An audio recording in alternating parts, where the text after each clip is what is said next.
throughout this country's cities. But many experts say that this shortage of prison cells is helping to spread the plague. As NBC's Lisa Myers reports tonight, they argue that you can't stop crime with a revolving door.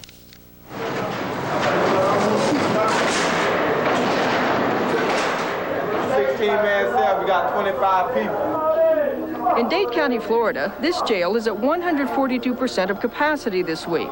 One Florida sheriff recently put inmates in tents until ordered by the courts to stop. In Fort Worth, Texas this week, a judge ordered that POW-style prison camps be set up in warehouses to relieve jail overcrowding. And in New York City, which already uses barges and ferries as prisons, homeless shelters and other buildings are being converted to jails. If the city doesn't come up with enough space by next week, it must release some inmates. I don't think you can find a correction system in a big municipality, any place in this country, that's not in crisis almost all the time.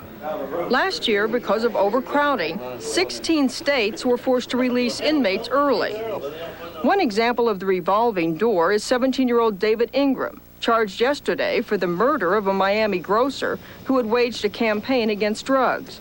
Ingram had a history of drug convictions and had been released early in November after serving only 1/3 of his sentence. Nowhere does the revolving door swing faster than in Washington, D.C.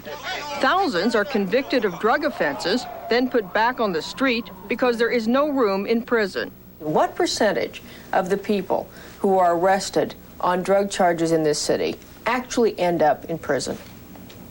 Fewer than 10%. Fewer than 10%. That's an astounding proposition when you think about it. The new drug czar says that if this country is serious about stopping drugs, it has to pay the price. People say, lock up the bad guys. We should lock up the bad guys. And that means the willingness in communities to see that our prisons are built and supported. By one estimate, it would cost as much as $120 billion to build enough prisons to really get tough with drug offenders. But many argue that the cost of not building prisons may be even higher. A generation of children who laugh at the notion that selling drugs will land them in prison for a long time. If you get caught a lot of stuff, all you're going to do is get a plea bargain. Like, say if you get caught with a lot, they just give you like 6 months. They know about the revolving door, and experts say that until that door is slammed shut, drugs will continue to rule the streets. Lisa Myers, NBC News, Washington.